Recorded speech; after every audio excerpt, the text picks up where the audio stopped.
Hello and welcome to the podcast where the only thing thicker than our follicle count is the thick layer of absurdity we bring to the table. Brace yourselves for episode 1 of season 2 of Two Bald Men Fighting Over a Comb. The show where two cold heads engage in the most epic duel of bald bravado you've ever witnessed. Join us for a wild ride of follicle fantasies and nonsensical nuggets of wisdom. So we've had a bit of a revamp, haven't we? We kind of thought about, we actually thought about what we should do in the podcast. So quality control. Yeah, so you might have a few bits popping in your ear, like little, what do they call it professionally? Indents, sound bites? Jingles. Oh, alright, that one. That's the third one I was going to say. So, Speaker's Corner. So, yeah, it's going to be ideas that we share. Dead Donkey. It's like normally my news stories, which are terrier evils. Iguana's Igloo. So our equivalent of Dragon's Den. A diminutive version of. Yeah, back in my day. So we describe or reminisce through our nostalgia. Tomorrow's World, look into the future and our vision. And then Misanthropic Meltdown, which is a good moan about something that bugs them. Karaoke Consequences, so the weekly 5-question quiz where the losing bald has to record a karaoke song at the choosing of the winner. And you shall hear Tom's version of Paranoid at the end of the show. So Tom, what do you fancy picking out? Cherry pick one of those wonderful subjects to begin show 1 of season 2. I'm going to start gentle with a dead donkey.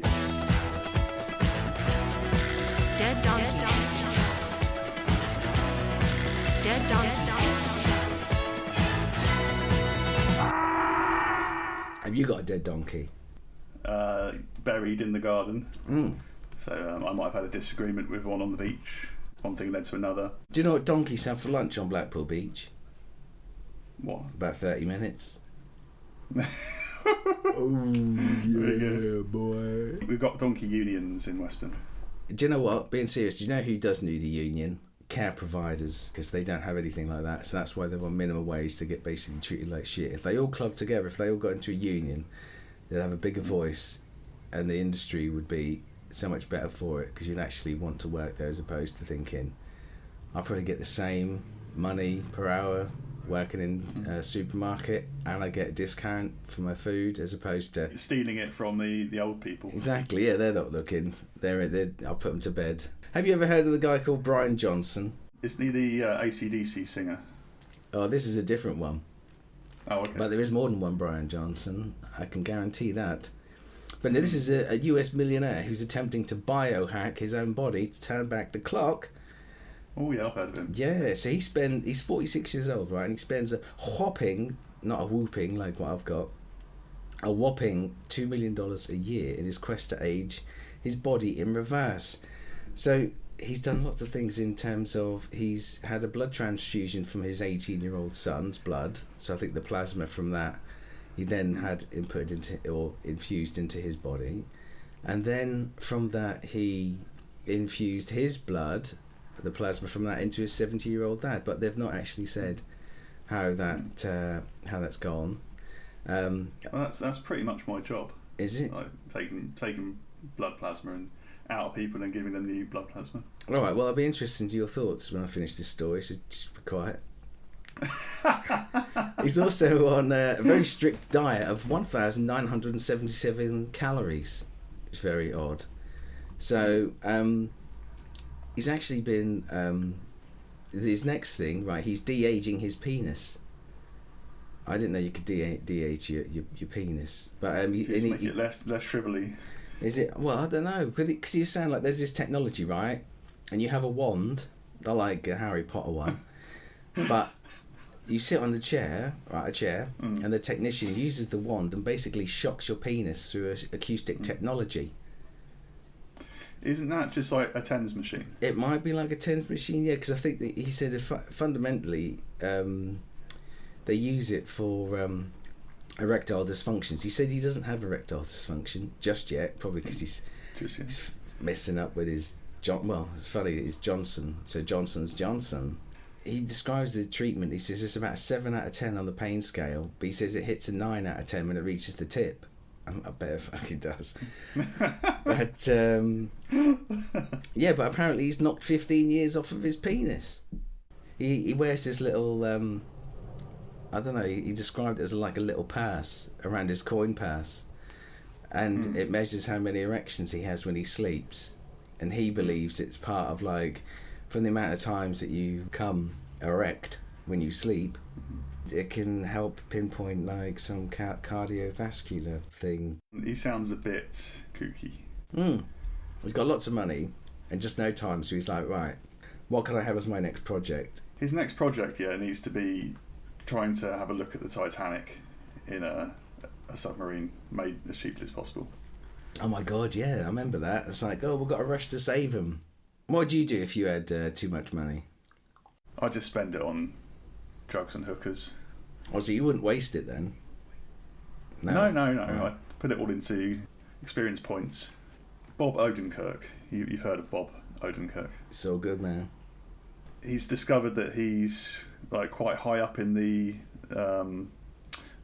what's it called? With the throne of England, when Succession. That's the word I'm looking for. And he's, like, quite high up, like, I don't know, 57th or something like that. So and he only found it out, like, the other day, and he's commenting on it, saying, "I'm I could be King of England if this many people died." And I thought that was quite fascinating. Maybe quite newsworthy. Maybe more newsworthy than your story. Well, yeah, I mean, you could tie it in with, like, that film King Ralph. Can you remember that with Goodman? What's his name? Not Goodman. That's sort of thing. It's all good. No. It's the big chap, isn't it? Yeah, he was in Big Lebowski and Roseanne. John Goodman. I was close. What did you say? You Jeff. said Saul Good. No, you said Jeff. Oh, okay. I'm quite impressed with you. Thanks. Anyway, can you remember that film where it's like all of the British monarchy, they all get wiped out somehow, and then he gets. I've not seen it, but there was all this big kind of hoo-ha because everyone was like, "Oh, you can't say that about the royals." It's like, no, because they're really nice people, aren't they?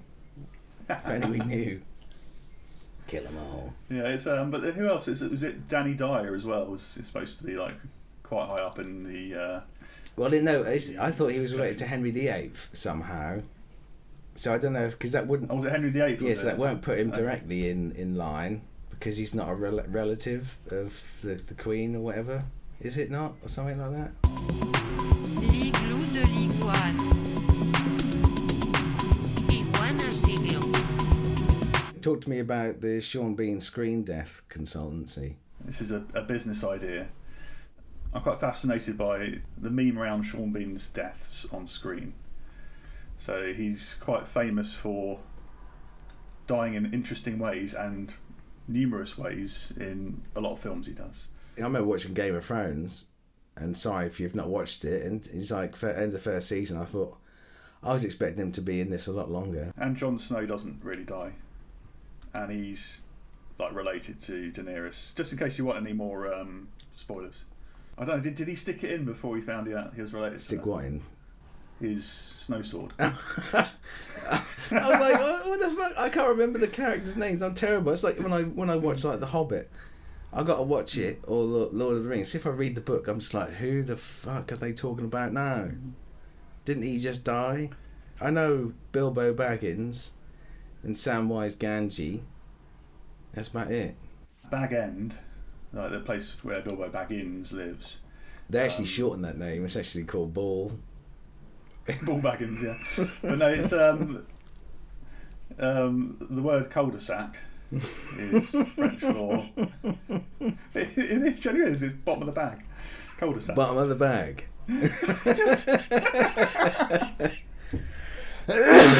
Oh, this might be my first and last episode of season 2.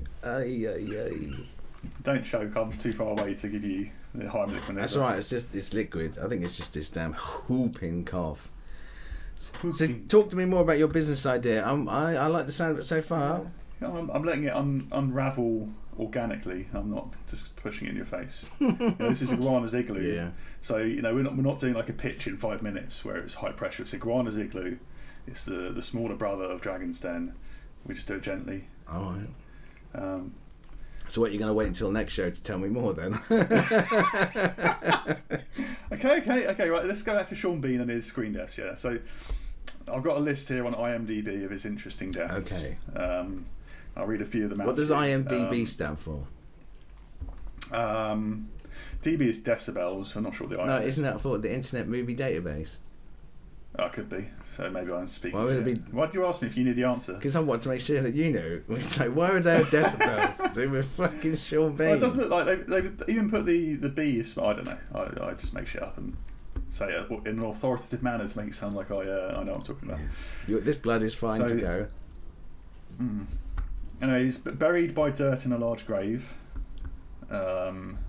Shot in the head through a book. Fell to his death in a big satellite dish, then crushed by the receiver that was exploding. Oh, that's James Bond, isn't Shot it? in the Goldeneye. That's James Bond, yeah. Shot in the neck with a spear gun and then hung with the cord. Poof, don't know what that is. Shot. That's boring. Shot multiple times in the chest. Shot with a pistol from distance. Oh. Shot while sitting in a seat next to his killer.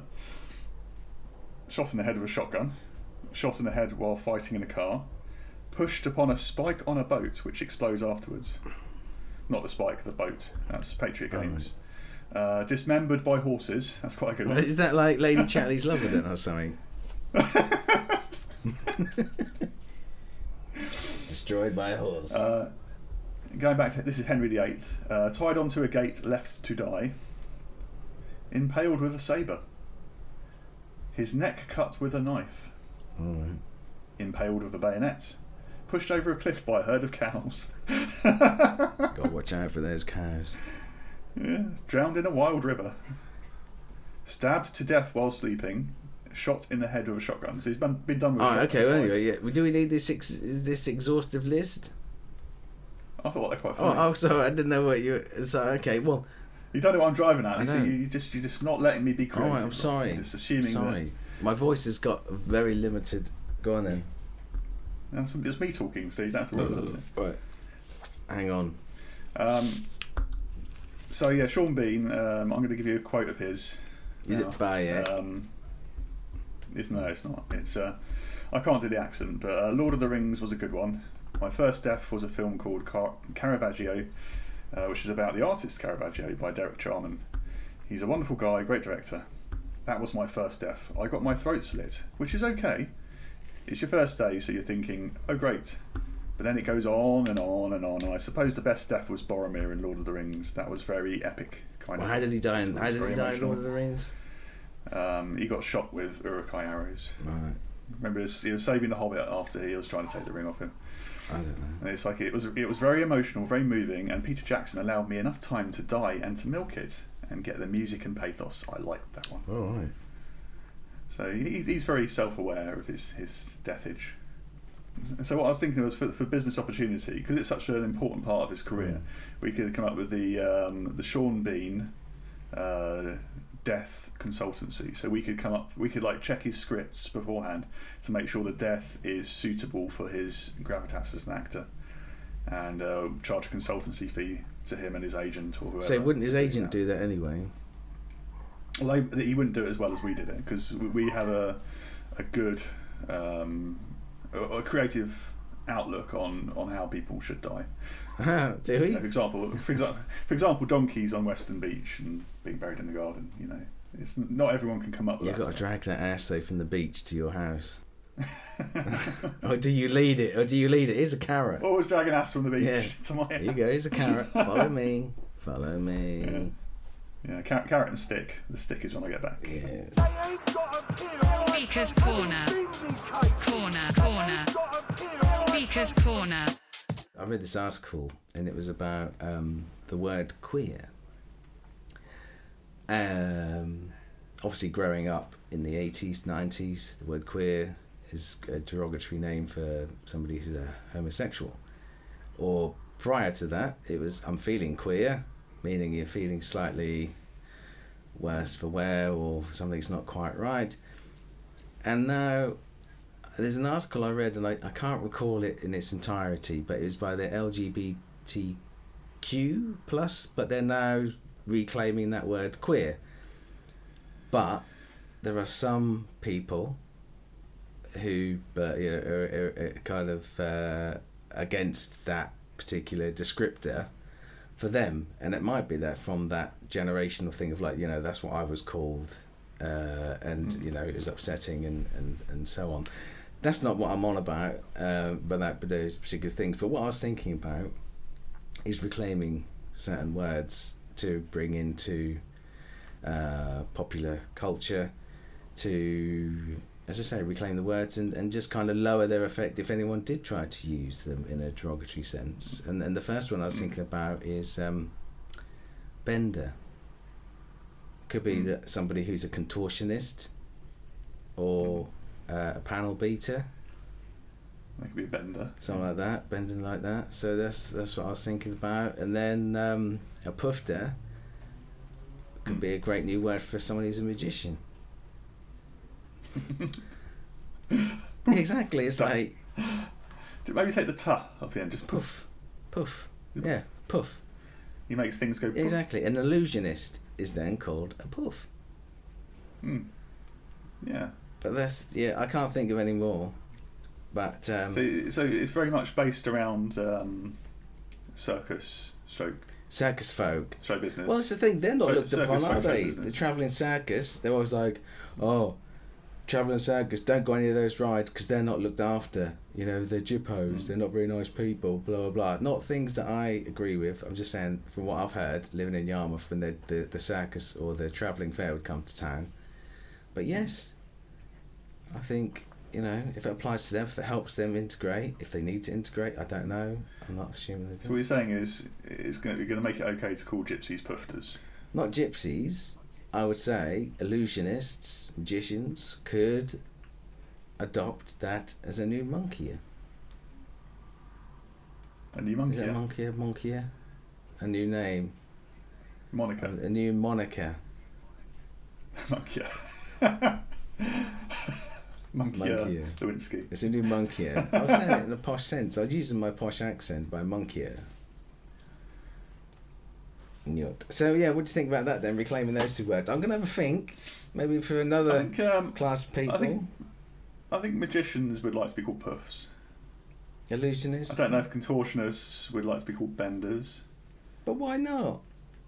Maybe panel beaters. Panel beaters, but I don't know, because that kind of environment, beating off your panel. Yeah, but there's that kind of industry. Would that go down as like, all right, bender? It's like, you know what I mean? It wouldn't be seen as perhaps. I think you need to change. You need to change people, not words. All right. I've got another idea. Go on. So I've been paying a little bit of interest into the Premier League this year, and just seeing obviously the top teams. Well, it can't be because you're expecting Norwich to join them. No, it wasn't that. It's just something that I do a fantasy football league. I won it once. Okay. Years ago, like 2018, I think is when I won it, or something like that. And I won it by 1 point, which made it even sweeter. Man City bastard. Yeah. Anyway, and no, it got me thinking about, like, when you think about the values of these football teams and everything else. Like, I think Man City, like over £1 billion, the whole squad is valued at, and stuff like that. You look at the teams which are at the top, you look at the teams which are at the bottom, and it's the same old kind of like okay, they've come up, the infrastructure, the training grounds, the stuff, they need so much work done to them. There's you can't overhaul a whole brand new squad because you just lose that momentum, and plus at the same time the players who have got you that position, you don't want to be seen as unfair and those things. And using Sheffield United as an example, they have let in, or conceded, and they obviously didn't let in, go on, take a shot, I'll let you score. They've conceded like the most amounts of goals ever in the Premier League's history, or something ridiculous like that, right? And I thought, right, when I don't know what the value of Sheffield United's team is, but I'm pretty certain it's probably around the £100 million mark. I was going to say like a Bob Halfpenny. A Bob Halfpenny, God. How old are you? A farthing. A farthing, yeah. But no, it's just so based upon that kind of calculation, the fact that they've conceded so many goals, when they're playing the likes of like Man City, I think because their players are world class. Let's just assume that that team is, that they're going to be picked for their international team. They are like the cream of the crop to a certain degree, right? Everyone who plays in that team is amazing. When you look at like Sheffield United, right, even their best player doesn't even equal Man City's worst player who's on the subs bench, right? Yeah. So on that kind of basis, what I think they should be allowed to do in Sheffield United's instance, right, say because they're conceding lots of goals, they should be allowed to field one more defender, so they have 12 players on the pitch, right?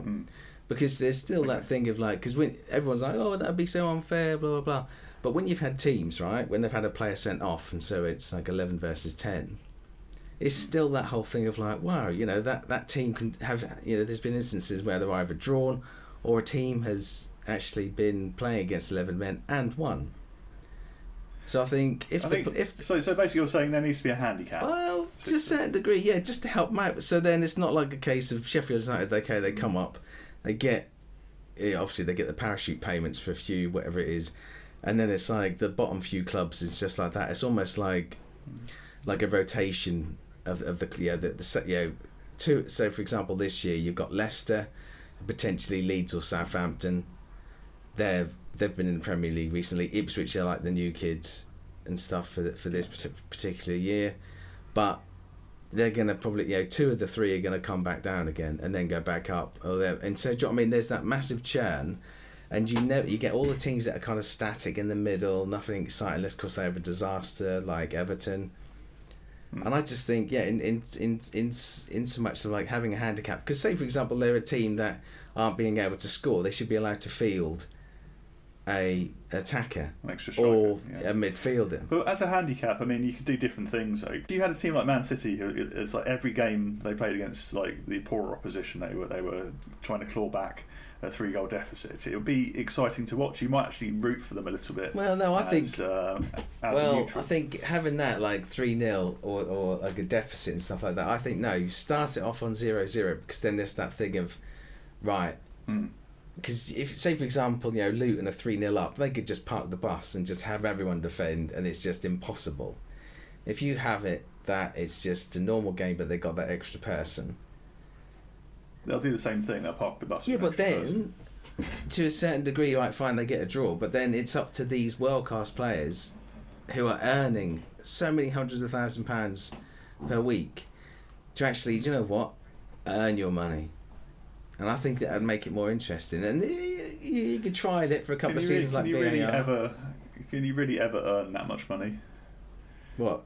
Justifiably? You get that. You get that much money. You don't earn it, do you? All right. You get it. Yeah, all right. I'm just saying this. Some people might say that they deserve it along with all the sponsorship deals and what. It is a question for you. Is like saying something's a handicap system. Is that wrong? Like, like golf handicap and things, because it was basically saying you're worse if you're handicapped. Oh, so they should use a different term for it. Should we find a different term for handicap? Will that enrage people? Well, no, it's an interesting point because say for example you saw somebody who's disabled, would you say that they were handicapped? But some people say that they have a disability, don't they? So a handicap is slightly something different. But no, I don't know. So would you say like I've got my golf disability? No, I'd just say I'm not very good at golf. Because if I went golfing, they say what's your handicap? I say I can't hit it too far. I've got an invention. L'igloo de l'Iguana. Iguana Igloo. People who have like Crohn's or IBS or things where it's just like going to the toilet, more than they should. It's just like to help them out, because so much has been mentioned in the last few years, where they said about when you flush a toilet, it's like 6 litres of water every time. So now you've got the 2 buttons, wee wee or plop plop buttons, right? But what kind of strikes me is that toilets are fundamentally at the wrong height, right? Because you need to squat fundamentally to be able to open up your bowels to ease out the poop more freely and easily, and you're not putting so much strain. Reduction of like hemorrhoids, it's more comfortable, right? I'm definitely a fundamentalist squatter. You gotta squat because we're not, you're not meant to be in the seated position. So what it is, the toilet seat, right? Because obviously it's got to be a fairly static object because of all the pipe work and everything else. So what I'm saying is you don't actually change the toilet per se.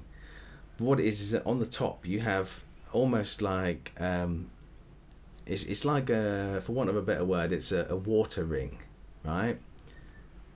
But it's filled with warm water, and it brings it up to so it comes up in height. So when it's raised through water pressure through this very hardened material, so when you sit on it, it's like solid, right?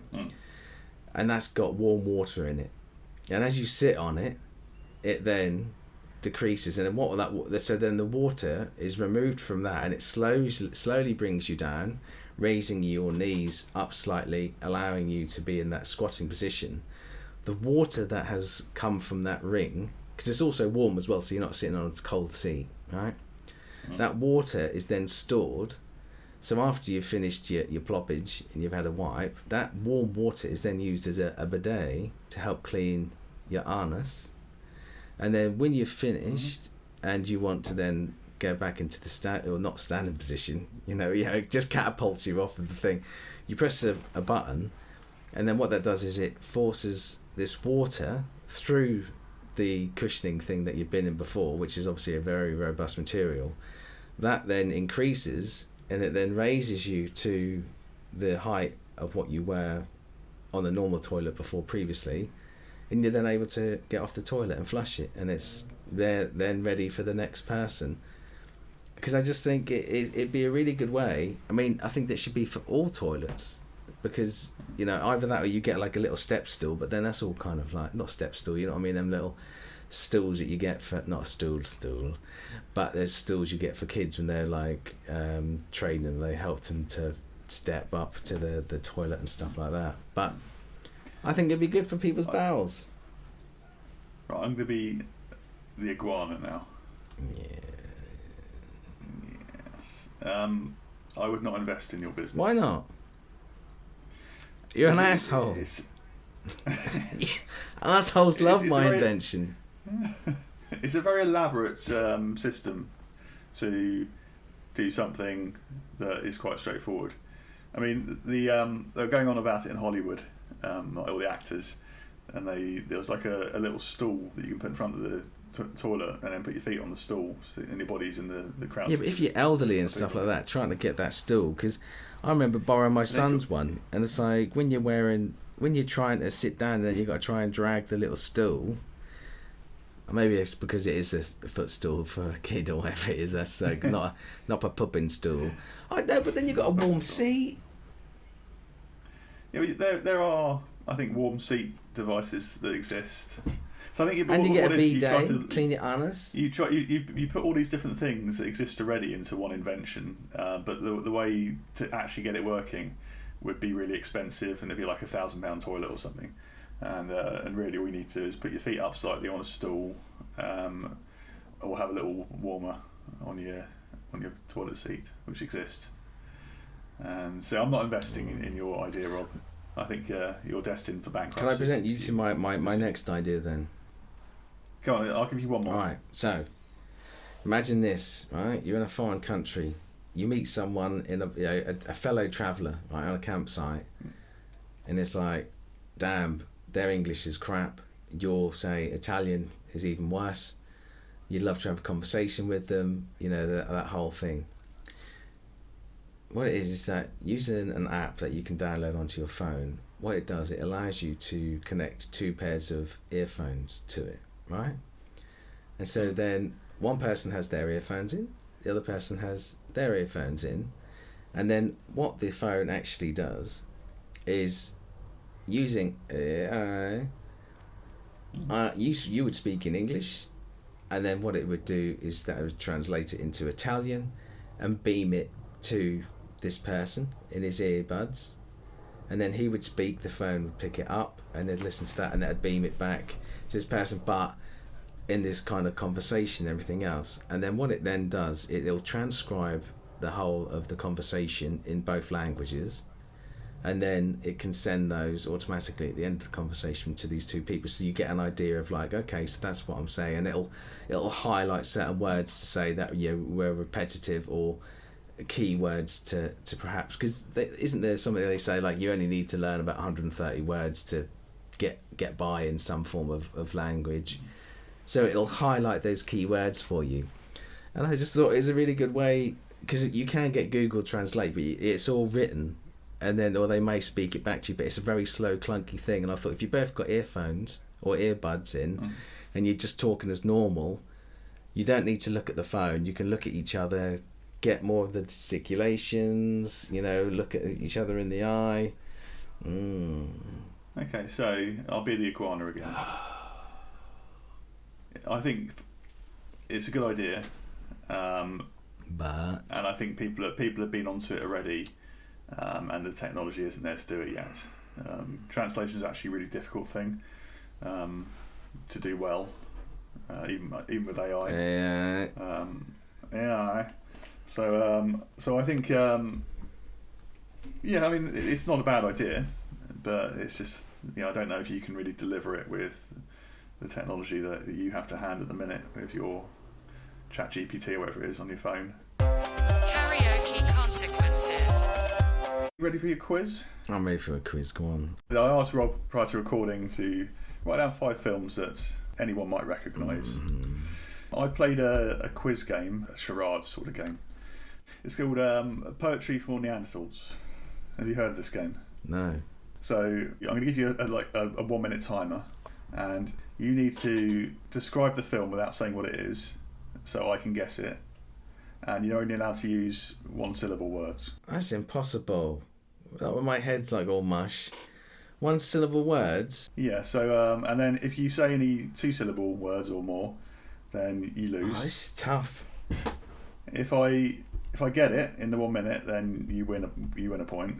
If I don't get it, then obviously you lose again. And so it's best out of 5, isn't it? So, oh, you look stressed about this, Rob. Yeah, because this is... You look really stressed. All right. On your marks, get set, go.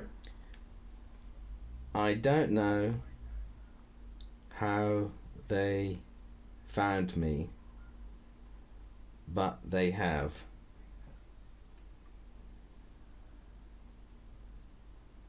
Great Scott. I know this is heavy. What? Oh, heavy. Ah. Was it Saving Private Ryan? No. Oh, okay. Well, I would have got it anyway. Alright, that was Back to the Future. Oh, Great Scott. He says, I don't know how they found me, because he's at that thing. It's got Emmett and Brown plastered in big letters across the side of his van. Film 2. On your marks, get set, go.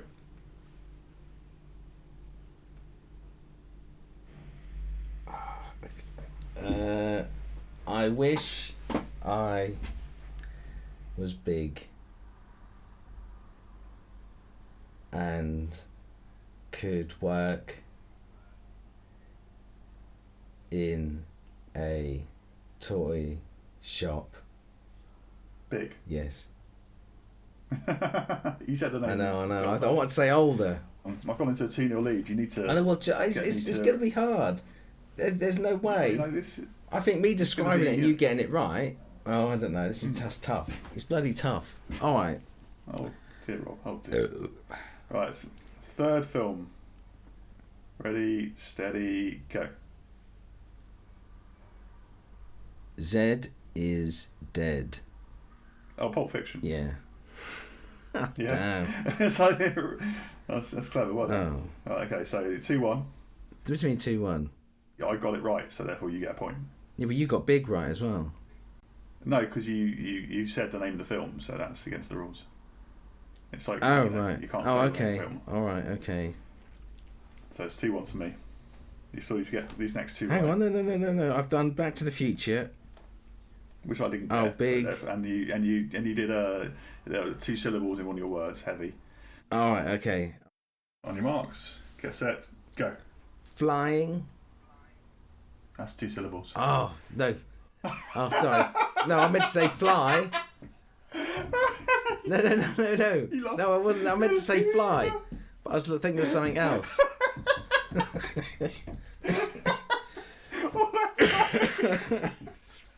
I guess I got brain fog. Right. I'm ready now. So fly. Oh, you made my day, Rob. You made my day. Fly. Yeah, go on. It doesn't matter anymore. You've lost. But go on. Fly. Rail. Car. Rail. Car. Fly, rail, car, Vix. No, I'm sniffing Vicks. Oh, planes, trains, and automobiles. Okay, you're still lost because you said a 2-syllable. No, at the beginning, no, I was too busy thinking about that leopard, and that distracted me. Well, that's your fault, wasn't it? You know, yes. I very clearly said what the rules were at the beginning. But do you want to do your last one? Just as a... Well, because I've lost, I might just say a saying from it and see if you can guess. Go on. We've come on holiday by mistake. No. Monty, you terrible cunt. Monty, you terrible... Oh, with name Yeah. and I. Yeah. Come on holiday by mistake. Yeah, you I think you need to sit down and play Poetry for Neanderthals. It's pretty Yeah, fun. all right, I will.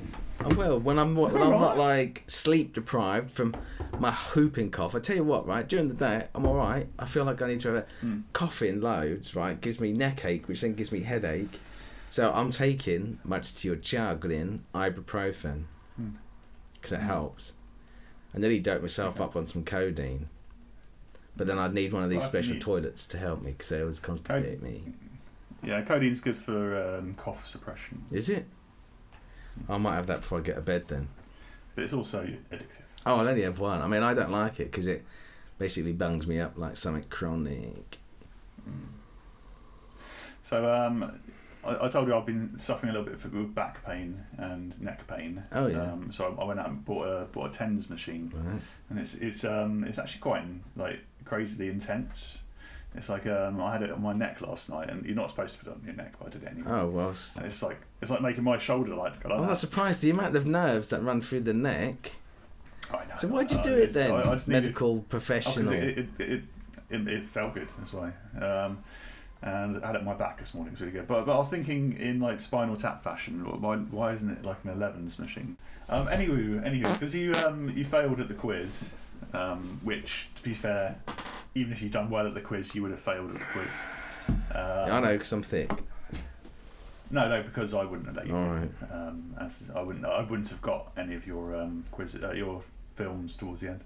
But anyway, you are doing the karaoke outro for next week. Yes. Or next episode, should we say? Yes. And your song is going to be "Light My Fire" by The Doors. What, the single version, not the one with the massive instrumental in the middle. Well, just whatever you get on a karaoke sound. All right. Well, I'll get practicing then. I'll channel And, my inner Jim Morrison. Yeah, just sing as close to in tune as you can, and then we'll play out this episode with my forfeit from the end of season 1, Paranoid.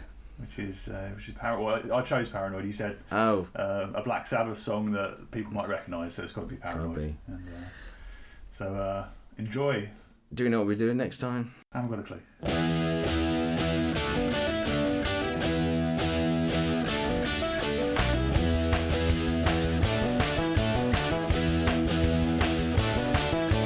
Finished with my woman, 'cause she couldn't help me with my mind.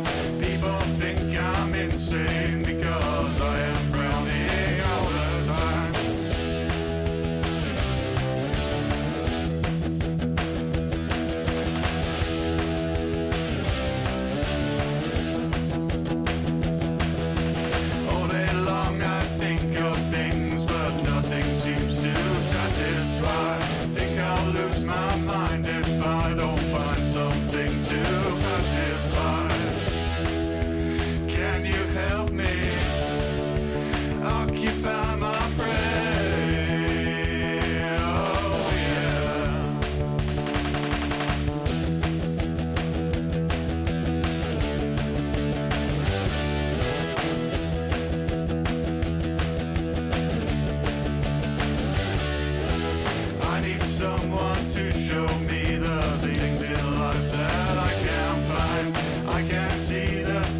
that make true happiness. I'm